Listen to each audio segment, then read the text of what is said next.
Walter Elias Disney remains one of the most recognizable cultural figures of the 20th century, a man celebrated as a pioneer of animation and family entertainment, yet also scrutinized for the myths, contradictions, and controversies that surround his life.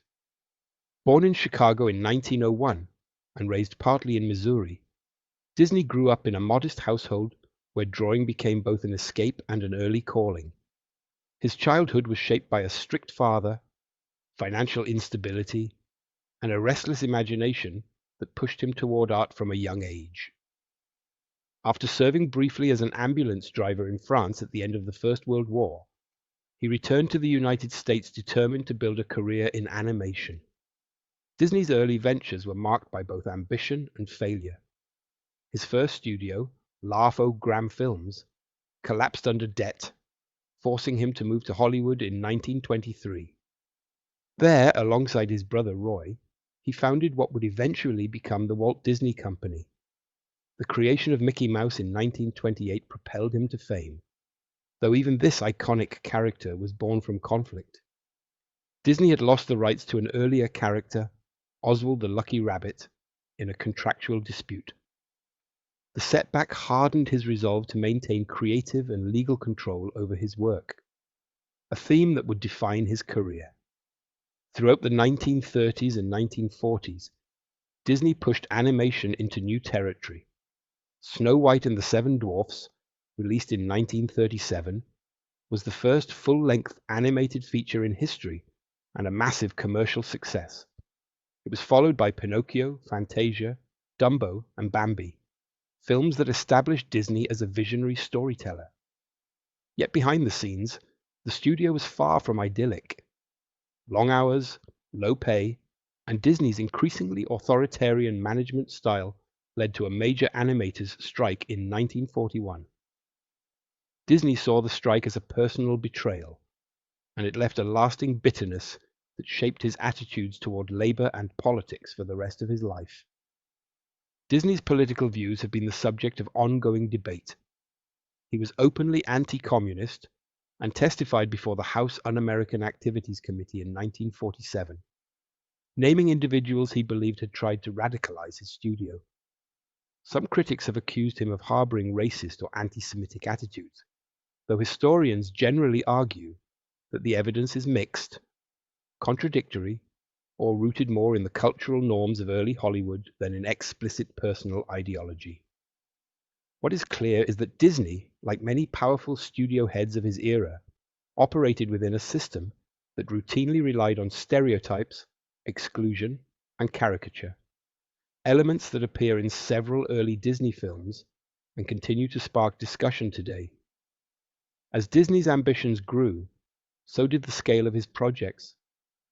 He envisioned Disneyland not simply as a theme park, but as a living world built from nostalgia, optimism, and tightly controlled storytelling. When it opened in 1955, it became a cultural phenomenon, blending entertainment, architecture, and corporate branding in ways that would reshape global leisure culture. Disney's perfectionism was legendary. He scrutinized every detail, from the cleanliness of the streets to the behavior of employees, believing that the illusion of magic depended on absolute control. Yet Disney's later years were marked by declining health and an increasingly secretive approach to his projects. He became deeply invested in futuristic urban planning, particularly his experimental prototype community of tomorrow, Epcot, which he imagined as a functioning city governed by corporate efficiency rather than democratic processes. After his death in 1966, the project was dramatically scaled back and transformed into a theme park, rather than the utopian community he had envisioned. Disney's legacy is a complex one. To millions, he is the architect of childhood wonder, a man whose creations shaped global culture and defined the modern entertainment industry. To others, he represents the darker side of American myth-making, a businessman who sanitized history, enforced rigid control over his employees, and built an empire that sometimes relied on stereotypes and commercial exploitation. His company has grown into one of the most powerful media conglomerates in the world, and with that growth has come ongoing criticism about cultural influence, labor practices, and corporate dominance. What remains undeniable is that Walt Disney transformed storytelling. He fused technology, art, and commerce into a new form of cultural expression, one that continues to influence film, television, theme parks, and global branding. His life reflects both the promise and the contradictions of 20th century America. Boundless imagination paired with strict control, innovation intertwined with controversy, and a legacy that is still being debated decades after his death.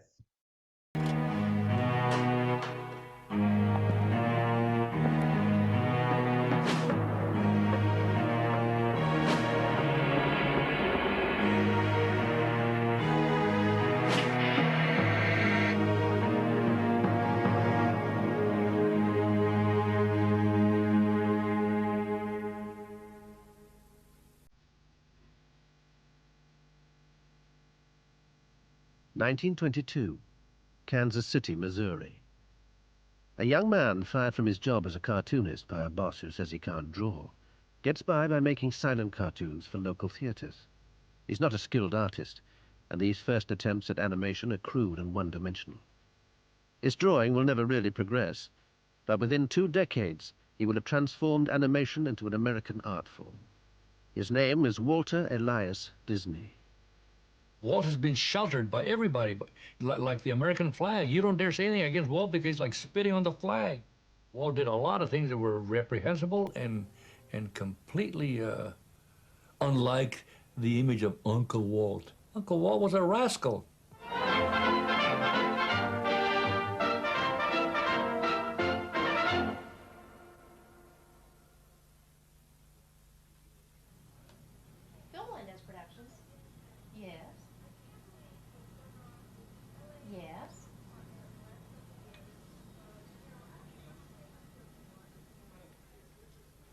Bill Melendez works as an animator a few miles from the site of the original Disney studio in Los Angeles. Nowadays, he produces the Snoopy cartoons for American television. But as a young man of 23, he just joined the Walt Disney Studio as it was about to enter its golden age. The year was 1937. I was a newcomer, and I said, "Good morning, Mr. Disney." Stopped right away, and he said, "Call me Walt." Oh, boy, that is great. Oh, man, what a boss, huh? Call me Walt. In the world's film capital is the studio that stands as a monument to the great genius of Walt Disney, master of a new form of popular art that has captivated millions of moviegoers. With the antics of his entrancing animated cartoon characters, he has built an enterprise that employs 700 skilled and highly specialized artistic workers. Right around Snow White time, Walt started a campaign all over the country of encouraging people to apply for work at the Disney studio. So he rounded up artists from all over the country, sent them to school, taught them how to draw, sent them to art school to learn body movement, animal movement, and pushed them hard.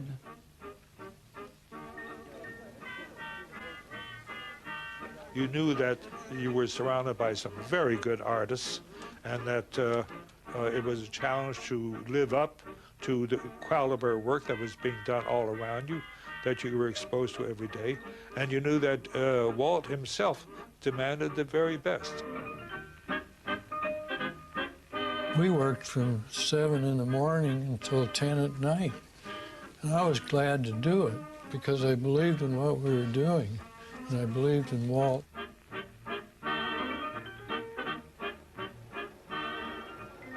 Everybody loved the studio. Everybody joyfully worked overtime, put in all the hours needed without any pay. Everybody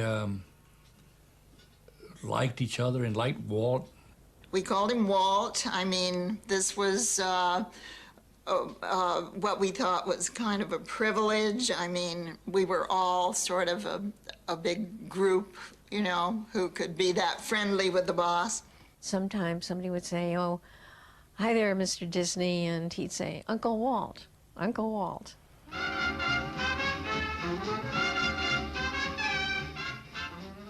Snow White was a spectacular hit. During its initial run, it played to an audience of 20 million, grossing more than $8 million at a time when the average ticket price was just 25 cents. At last, Disney had the money to put his most ambitious ideas onto the screen, and for the making of his next feature, no expense was spared. Pinocchio took a team of 750 artists, 3 years to make. Disney was determined to produce a masterpiece, and in his pursuit of perfection, he allowed no detail of their work to escape his attention. He knew when animation was great. If it wasn't, he'd send it back. He was a tough man to work for. He was a taskmaster. But he knew what he wanted to achieve and wasn't satisfied until he got it. Get along there. Pinocchio had cost $2.6 million to produce, a staggering amount for the time. The spiraling costs were the result of Disney's willingness to invest heavily in key scenes. This sequence, in Stromboli's caravan, had taken a team of animators several months to make. Its use of both light and movement were groundbreaking. I think Pinocchio, in particular, amongst the Disney films, is really a great work. It's the best animated feature probably ever made. During the making of Pinocchio, the studio's technical department made a series of breakthroughs. The most important of these was the revolutionary multi-plane camera. It was to prove crucial to the visual style of the film.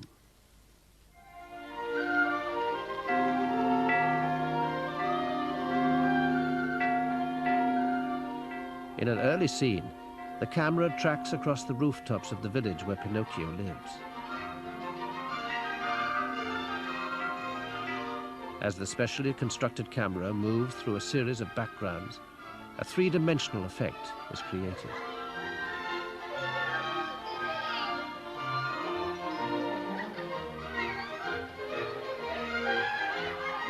Disney was enormously pleased with his new toy. He told his animators, "It was always my ambition to own a swell camera, and now, goddammit, I got one."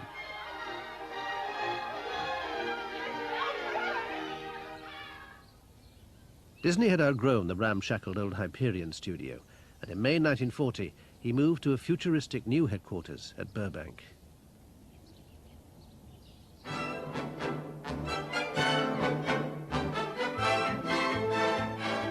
At the new purpose-built studio, Disney introduced a high degree of specialization amongst his workforce, transforming animation into a production line process. Here at last was the rationally planned factory Disney had dreamed of, and he was anxious to show it off to the world. 5125, check.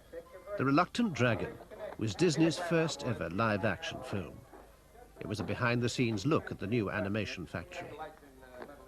The film painted a distinctly Disney-fied picture of the studio, in which an army of smiling, white-coated workers go happily about their tasks.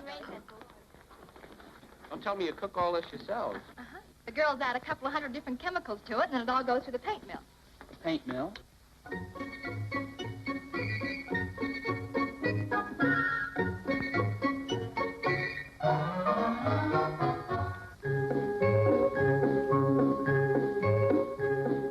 But for the artists who moved to the new studio, the reality of working at Burbank didn't really live up to Disney's rose-tinted vision. The studio in Burbank had been a dream of his, and he built it, and he built a state-of-the-art studio. And I think there'd been an implicit promise that when they moved from there, from Hyperion Avenue or Boulevard, where they'd all been cramped in this old, I think it was been a dairy, that life would be better for all of them, not just for Walt. I think they got there and found that instead of it being an improvement, it was in some human ways not an improvement. You know, it was much more of a factory-like atmosphere, much less casual. Marie Beardsley was one of the artists asked to make the move from the old studio. With this big, new, multi-million-dollar studio in Burbank, everything was segregated, and things got too big and too impersonal. And I think that's where the trouble started. Disney's assembly line methods had created a hierarchy of jobs. At the top were the animators, all men, and all hand-picked by Disney. Beneath them were hundreds of inkers and painters. Their job was to colour in the thousands of drawings that made up each scene. It was monotonous work, and Disney decided that it was a job for women. This is the first studio that departmentalized women to do the slave work. It is a way of keeping a disciplined lower force to do all this menial work, and they were treated terribly. No women in the animation department whatsoever. Not at all. That was the men's department. So the women were just in the inking and painting department. They just inked the drawings and painted them. I guess it never occurred to Walt to even put a man in the inking and painting. That was sort of demeaning work, you know. I tell you, they were kept in a room and they dasn't get up. Then they had a tea break. Had tea, then back to work. The supervisors would come around and stand behind you and watch how well you were inking and how fast you were painting. You were timed to see if you were worth keeping on. Some people got fired. This I remember clearly, Walt saying once that women, you know, were all right, you know, to be used in a menial capacity, because once they reached the age of 30, the hand got shaky, so it was time to get rid of them. Little skunk tails going through the flowers. That's still in. All right. Disney liked to think of himself as the head of a large and happy family, and in The Reluctant Dragon, he plays the part of a relaxed and approachable boss. Fine. Have I? We're just going to run a new picture. You want to sit through it? Yeah, I'd love to. It'd be fine. You can roll whenever it's ready.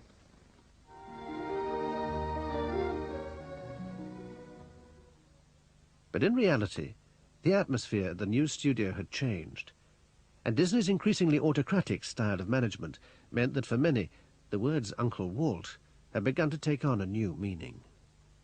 I'd be walking down the hallway, and I'd see people ahead of me sort of get out of the center of the hall and move out of his way, and as he came by, it was a feeling that they flattened against the wall almost to avoid being in his way. People around the studio called him Uncle Walt, but there was a satirical spin on that, because, you know, there are uncles who are a real pain. You know, they're into your life all the time, and domineering and controlling, and that was Uncle Walt to most people at the studio. In Disney's extended family, the studio, he had this ironclad ban on any kind of socializing and anything that smacked of sexuality. That was completely verboten. An inter-office memo was sent around to all the girls in ink and paint, and it said, "The men who are married at Disney's are happily married, and we want all of the girls to understand that." He was quite a Puritan. He didn't want any hanky-panky. For a Hollywood mogul, Disney was unusually straight-laced. He had met his wife Lillian in 1924, when she arrived from Idaho to work at his fledgling studio. They stayed together for more than 40 years. No one who worked with Disney remembers him showing any interest in other women. In fact, he told one of his animators that he loved Mickey Mouse more than any girl he'd ever known. It was Disney's birthday. A couple of animators made a film of Mickey and Minnie fornicating and ran it, and everybody got a really good laugh out of it, and it was a very harmless bit of footage, at the end of which Disney stood up and said, "That was great. That was fabulous animation. Who did that?" And the animators who did raised their hands, and he fired them on the spot. And nobody crossed him. If they did cross him, they were simply fired. Joan Scott was hired by Disney as a screenwriter. She was assigned to a veteran studio producer who'd been with Disney for more than 23 years. But on a trip to Europe, the producer made the mistake of disagreeing with Disney over a filming location. They were in the hotel lobby discussing these two places, and Jerry was speaking up for the choice he'd made. And Disney said, but so-and-so said, this is better because. And Jerry said, but no, Walt, I think. And Walt said, take the next plane home. Fired him in the hotel lobby. Hello, I'm Walt Disney. When I was a boy in Missouri, I practically lived outdoors. I find I don't make it quite as often now, but like millions of others, I like to enjoy it when I can. Disney was raised in America's heartland, and throughout his life, he felt strong attachment to the folksy values of his Midwestern childhood. He liked to say that his hometown had made him what he was. But America's Midwest was never the most cosmopolitan place, and along with his apple pie values came a certain small-town prejudice. He was as bigoted a person as I've ever encountered, especially in a position of power. He made no bones about not liking this or that type of people. He especially hated, oh God, he didn't like Jews, especially New York ones. Joan Scott had been aware of Disney's anti-Semitic reputation when she arrived at the studio. Being part Jewish, it made her feel uncomfortable. We were on our way to lunch at the commissary, and Disney's right-hand man came rushing out the door and said, wait a minute. And he said, Joan, I have a question from Walt. And he just wants to know what your background is. And I knew, I don't know if it's instinctively just common sense, that he didn't want to know if I was English or French. So I said, I'm really American hash. I'm some English, some Czech, some German, and I'm an eighth Jewish. And you could see this man's face just change expression. Somebody hired, of course, the front office or, you know, whoever was hiring, I forget, hired this very dark, I mean, he was blue-black Hindu, very dark. And so Walt was, you know, walking along the hallway up to his room and must have made a take like you can't believe it. When he saw this guy, God, he did a take. And went up to his office, I guess, and he said, what's that, you know, what's that Negro doing around here? Oh, no, well, he's not a Negro. He's a Hindu. So he said, well, he's pretty dark. Get rid of him.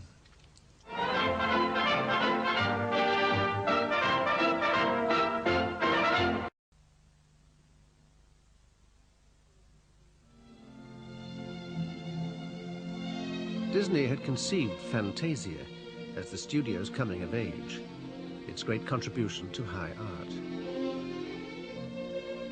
But its banal, often tacky imagery came as a disappointment to many. In this scene, which accompanies Beethoven's Sixth Symphony, the heads of Disneyfied American teenagers are grafted onto the bodies of centaurs. I remember when we would work on Fantasia, some of the guys saying, oh, God, someday we'll be proud to say that we worked on Fantasia. It's just the opposite, see? I see it now, and I wonder, what the hell could we do that? We seem to have gone crazy. How could we, you know, translate Beethoven's Sixth Symphony into that bacchanal? I don't know.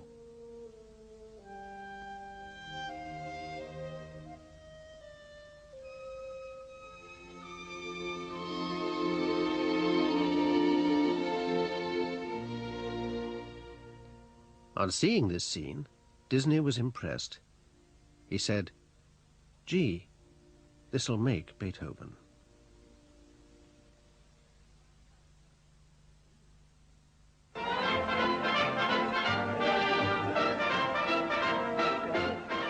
Studio publicity from the 40s showed Disney, pencil in hand, at work as an animator. In fact, he played no part in drawing any of the classic Disney films.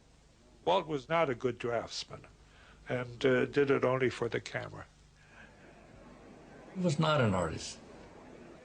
He was always being asked when he was out in the hinterlands giving talks and meeting people, draw Mickey, and he couldn't draw it. So I remember when they got old Freddie Moore, who was the best, considered the best Mickey Mouse man, to teach Walt how to draw a three-quarter shot of Mickey Mouse, which Walt used from then on, a three-quarter shot of the face so that he could sign that. You know, that's his drawing. Despite his limitations as an artist, Disney took the lion's share of on-screen credits. In film after film, the name Walt Disney dominated the screen, dwarfing the contribution of the studio's artists. Some of the stuff they did in those features had not been done before on a screen, and they were doing it. I mean, Walt might be approving it, he might even be suggesting it sometimes, but they were the ones who were executing it, finding the means of accomplishing it, and, you know, to be kind of relegated to a minuscule credit at the end of the movie, or maybe at the beginning, but still tiny. That was hurtful. These are really quite creative people, you know. He could have shared. Well, not in his nature to, but, you know, in an ideal world, he could have.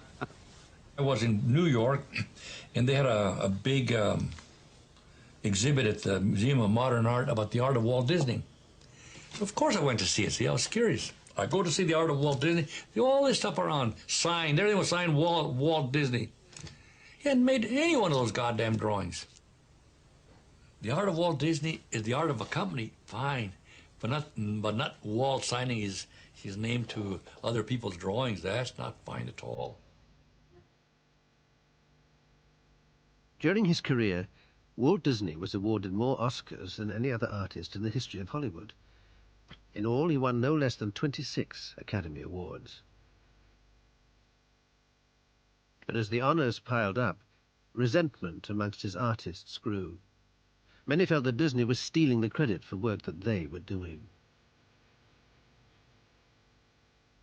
He didn't like sharing in the honors, you know, and he always had his name, but his name went up, but he had some mighty fine talent, and he knew how to rely on the talent to get things done, and they did, but they didn't get much credit for it. He took care to see that people did not get credit. Jack Kenny, he did a film, Walt had nothing to do with the film at all, but Walt marched up there to get the Oscar. And this was repeated over and over. I remember one time going up to Walt, you know, with a committee, and suggesting that maybe, you know, we should have some kind of a, just like the Oscars, some kind of a celebration where we gave, you know, recognize, say, the best animation, the best layout, background, the best, you know, different things of animation, you know, and hand out, you know, not Oscars, but, you know, something like that. And his retort was, if there's any what do you call it? Any prizes are going to be handed out, I'll receive them, he said. Just like that. That ended our meeting. Disney's vision of his studio as a happy family had turned sour. His artists had come to see him less as a father figure and more as a despot. They were about to turn against him, and the studio would never be the same again.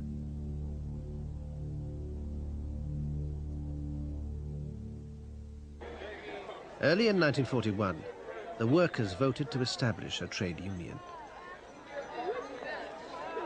All that the workers wanted was the right to unionize, and Disney refused to allow them to do that. Disney took a vow, a public vow, that he would never allow a union on his lot. He didn't want any outside interference, and he considered, you know, having a union leader come in and tell him what he could do, how he had to treat his workers. He thought that was an intrusion, and he felt that he treated them well, and that was good enough. Faced with Disney's refusal to recognize a union, the workers threatened to walk out, but Disney wouldn't back down. We were sure Walt would meet with us when we first presented him with our grievances. Oh, Walt will take care of us. He would never let this happen. We all told each other, this won't happen. Walt wouldn't permit it. Bammo. You know, he behaved, in our estimation, like a 19th century robber baron. He thought that he had been a wonderful daddy to them all. And they, on the other hand, felt that their daddy had betrayed them. So it was a fine mess, is what it was. In an attempt to intimidate his workers, Disney threatened to end production of animated films and switch to live action. To prove he was serious, he auditioned some hopeful actresses. He took all the clerical workers, who were mostly women, the low-level jobs, and paraded them out in bathing suits. And he's standing there kind of leering at these babes, these Hollywood babes. And the point very clearly was, I can make movies with beautiful women, I don't need you animators, and if I let you go, no one else is going to hire you. You'll be tainted. The workers ignored Disney's stunt. A few days later, they walked out. That first day, when the pickets went up, they, you know, again, these are animators, and so they weren't just picketing, they were picketing with a flourish. It was, after all, Hollywood. The picket lines, of course, were famous. We had the funniest picket signs ever seen. We had a fun strike going. Kind of a fun thing, you know, cartoon thing.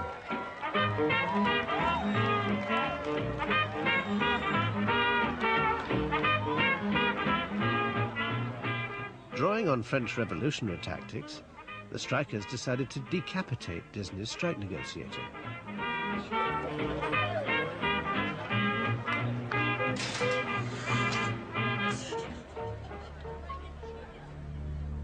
In spite of the good-humored picket lines, the decision to come out had created tensions.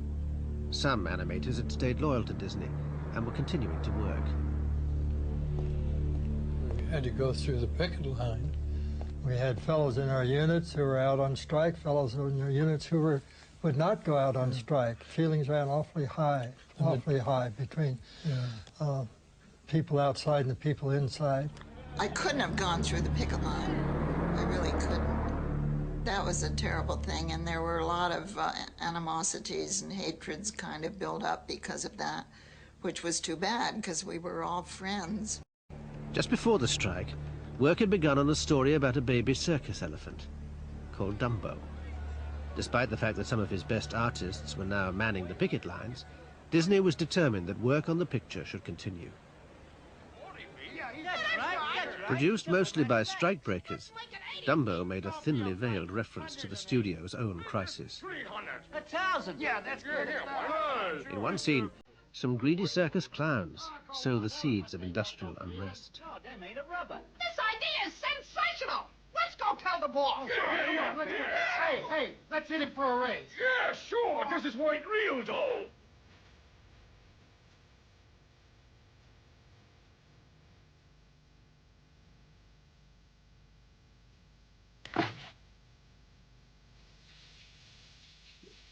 Back on the picket line, Disney's own workers were not afraid to show the big boss how they felt. Disney had to kind of run the gauntlet to get to his own studio. Must have been awful for him. We would shout and yell. It was kind of frightening. Somebody yelled something out that he didn't like, and he got out of his car and he was ready to run and kind of go at it with this fellow physically, but he was restrained. By this time, his fuse was so low that the spark was ready to hit the TNT. He just went ballistic about that strike, I tell you.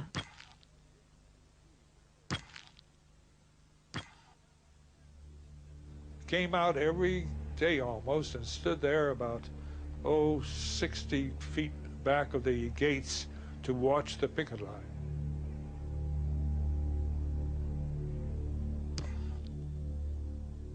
He had someone come out and photograph the picket line, photograph everybody that was in the picket line.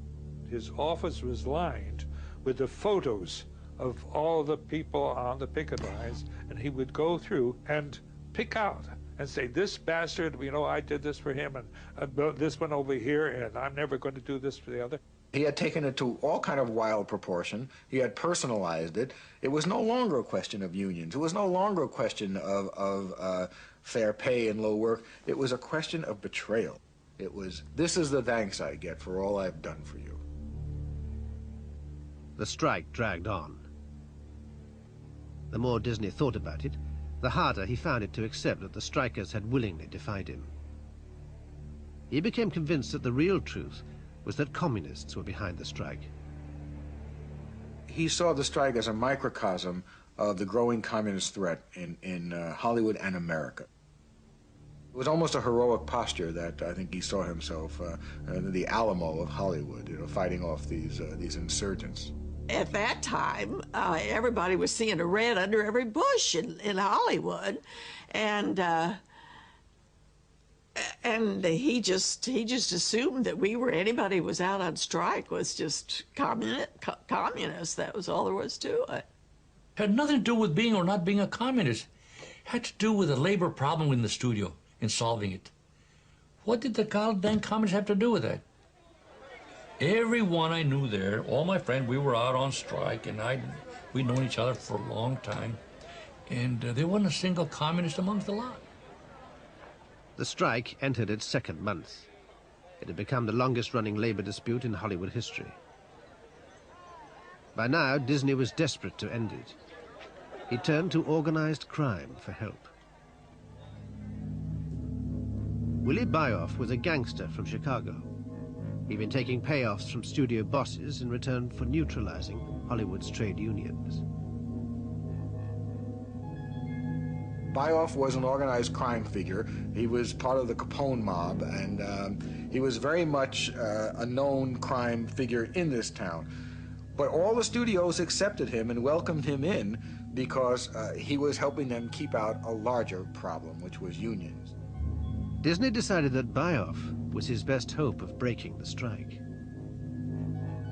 He drew up an offer to put to the strike leaders and asked Byoff to deliver it. Byoff took them to his home at night in a big limo with gangsters with machine guns and everything. The whole schmear of scaring the hell out of these kids, and threatened them that if they didn't take this, it would be or else kind of a situation. These guys were capable of murder, and they scared the hell out of everybody. The kids came back trembling, white as a sheet, to report what had happened. And that's when, at that very emotional evening, our strikers had been on a strike for over 8 weeks, turned it down, as hungry as they were, and it was a very noble thing for them to do.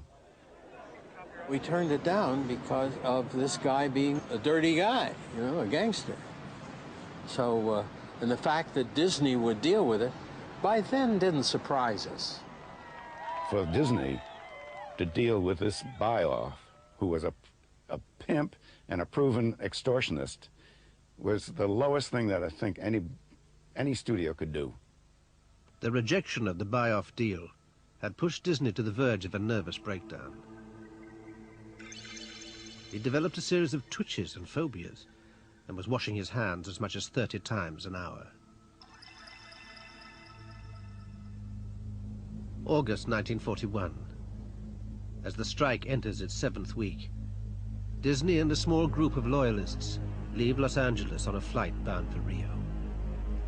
Disney's brother Roy had persuaded him to travel to Latin America on a government-sponsored goodwill trip. Roy knew that Disney's mental state had deteriorated so far that he'd become a liability. The idea was to get rid of Walt Disney, to get him out of the picture, so they could settle this thing. And in his absence, Roy, his brother, who was far more practical and at this point in touch with reality, settled the strike in 24 hours. He negotiated a settlement with the union, and that was it. The strike was over, and Disney had lost. The settlement conceded virtually all the strikers' demands, including better pay and conditions, and the recognition of an independent trade union. When news of the settlement reached Walt Disney in South America, he became so furious that he wrecked his makeshift office. When Walt came back and realized that he had to accept the union, it was probably the darkest day of his life.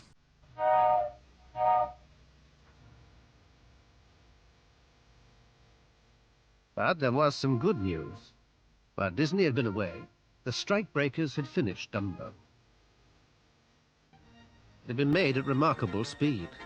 It went into production just before the strike began in May '41, and was already finished by the time the strike ended in September.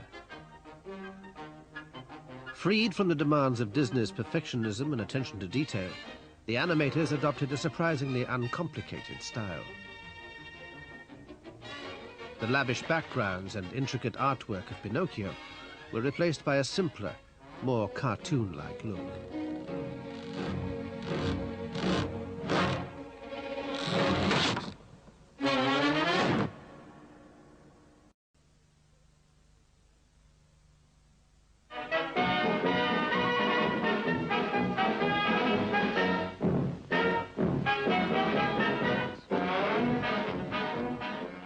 6 weeks after Dumbo's release, the United States and Disney went to war.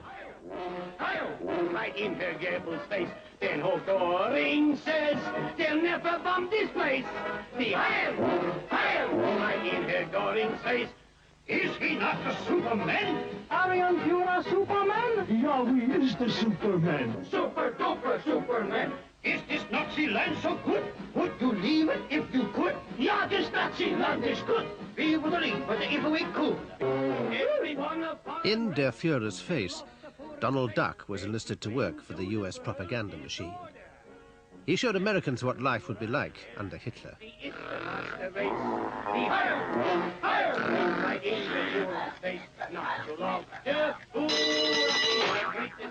So the right in Uren's face. So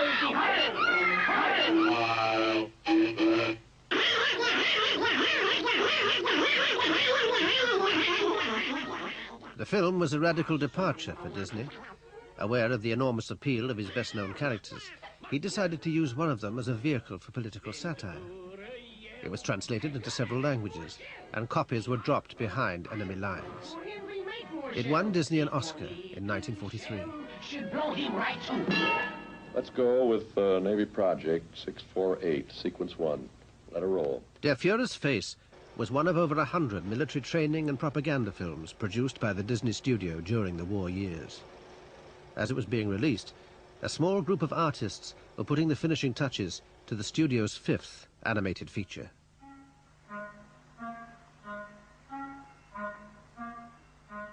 Begun around the same time as Pinocchio, Bambi had been 5 years in the making.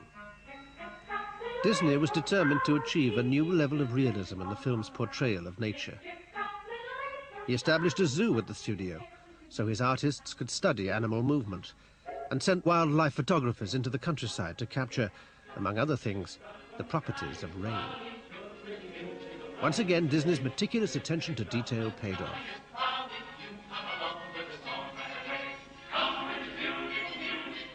When the film was released in 1942, it was hailed as a masterpiece. Bambi was the last of the great Disney films. After the bitterness of the strike, Disney began to lose his passion for animation. A new obsession was taking its place. In America, when things go wrong, we look for some kind of alien evil to blame it on, and communism was certainly fulfilled that function for people like Disney, for lots of people in America. One of those who shared Disney's fear of communism was FBI Director J. Edgar Hoover. Communism in reality is not a political party. It is a way of life, an evil and malignant way of life. It reveals a condition akin to disease that spreads like an epidemic. And like an epidemic, a quarantine is necessary to keep it from infecting this nation. Hoover and Disney shared similar outlooks. You know, they were similarly dark-driven men.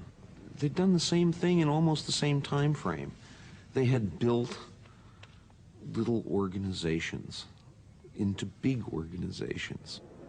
The FBI was a Disney-like organization. All those clean-cut WASP young men in their ties and their black suits and so forth, going around very politely inquiring into your political beliefs. There would have been a natural affinity there. FBI headquarters. One moment, please. I'll give you Mr. Hoover. Documents released under the Freedom of Information Act revealed that the relationship between Hoover and Disney went beyond a natural affinity. In 1954, the head of the FBI's Los Angeles office wrote to Hoover, recommending that Disney be given special status within the Bureau's intelligence gathering network.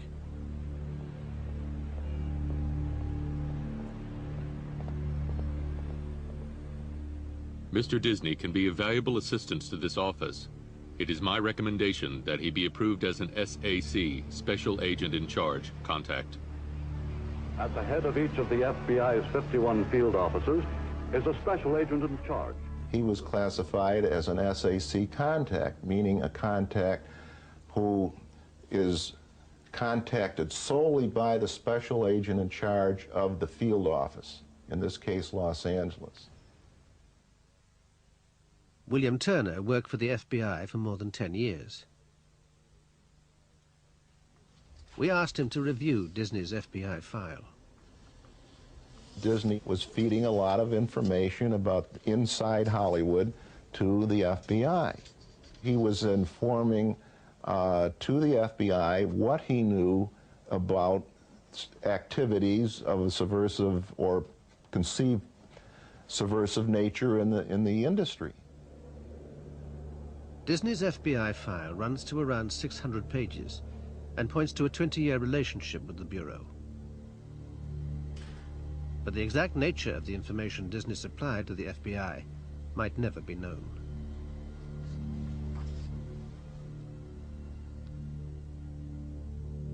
Around 80% of the documents are either partly or wholly blacked out. The FBI says this is to protect confidential sources. We have no way of telling if those are valid withholdings or not. We simply have to go on their word.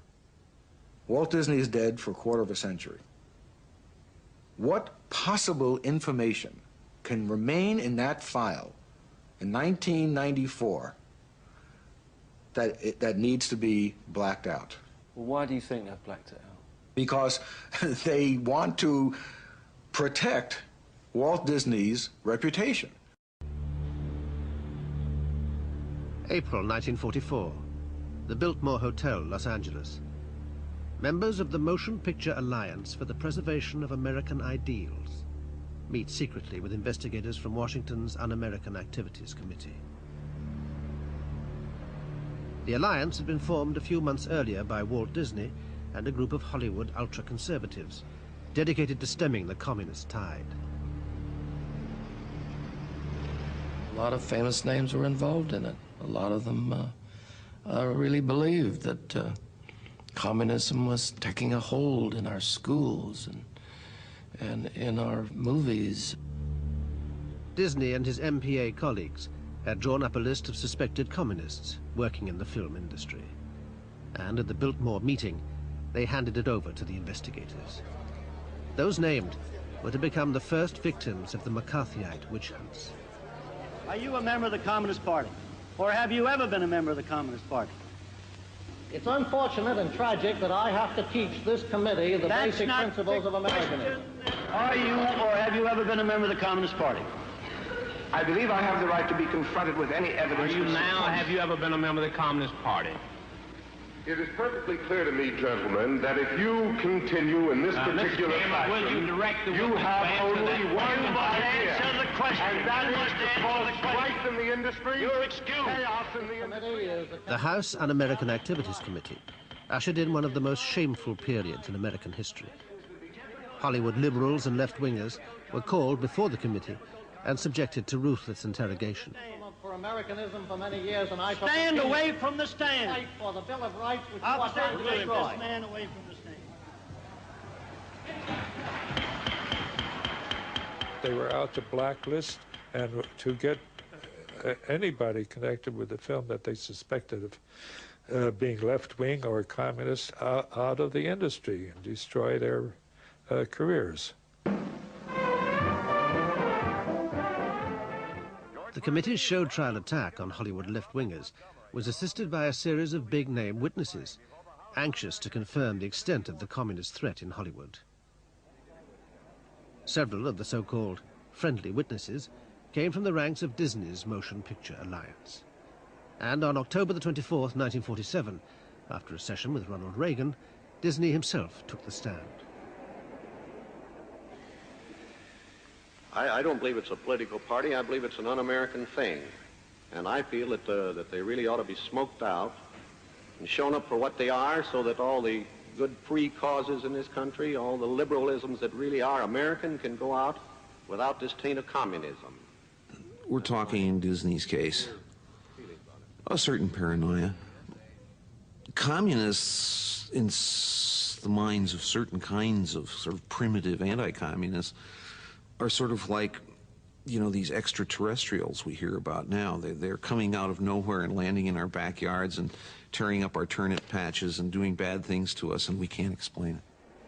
And at the present time, you own and operate the Walt Disney Studio at... In his testimony, Disney returned to his now familiar theme of how the communists were taking control of the American labor movement.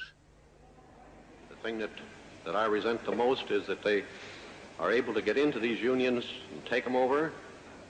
They get themselves closely tied up in the labor thing, so that you try to get rid of them, they'd make a labor case out of it. He should have stayed out of that. There's no reason for him to go up there and give expert testimony against the communists. What the hell did he know about the communists? He didn't know a thing. But he was thinking about us. He was thinking about our little union, crummy little union, for criminy sakes. The bitterness felt by Disney over the strike at his studio 6 years before was as strong as ever. And despite no hard evidence, he named several of the strike leaders as communists, including union organizer Herb Sorrell. I believed at that time that Mr. Sorrell was a communist because of all the things that I had heard and had seen his name appearing on many of the Commie Front things. Can you name any other individuals that were active at the time? At this point, the newsreel pictures were cut. But the congressional record shows that Disney went on to name strike activist David Hilberman as a communist. I got a call from my brother in Los Angeles. He just said, Walt Disney named you. And I said, the son of a bitch. Disney claimed he had firm evidence that his former employee was a communist. 1, Hilberman had no religion, and 2, he had studied in Russia. I found a job at a musical comedy theater, if you please. That was on my resume. I turned it in. Disney, of course, as soon as this all happened, probably looked it up, and there it was. Since I'd been in Russia, I must have been a communist. It was the beginning of a nightmare for David Hilberman. Disney's decision to name him led to further condemnations at subsequent show trials. Hilberman was blacklisted and forced into exile in England. I guess that having been involved in that strike and been a leader of it, it was fair game. I stuck my neck out. So, big surprise, the axe fell. I mean, Walt Disney, on the one hand, a great producer, inspirer, so on, and on the other, a son of a bitch. I don't know who appointed Walt Disney the judge, jury, and high lord master of democracy in America. I don't see where he was anointed with the ability to condemn people's lives without proof or authority. He didn't have to, but he did. Nice guy. Anyway, dear Uncle Walt, rest in peace.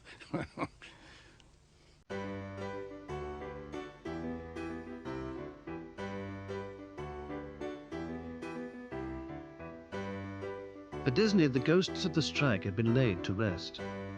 At last, he had taken his revenge. The years to come were to be good to Disney, as he ventured into live action, television, and ultimately the theme parks. He was to achieve unimagined commercial success. As his empire expanded, the personal image was polished, so that when he died in 1966, America mourned the loss of its favorite uncle. But for those that knew Disney, there remain more complex memories. Who wouldn't love you, honey, and who wouldn't buy? The west side of heaven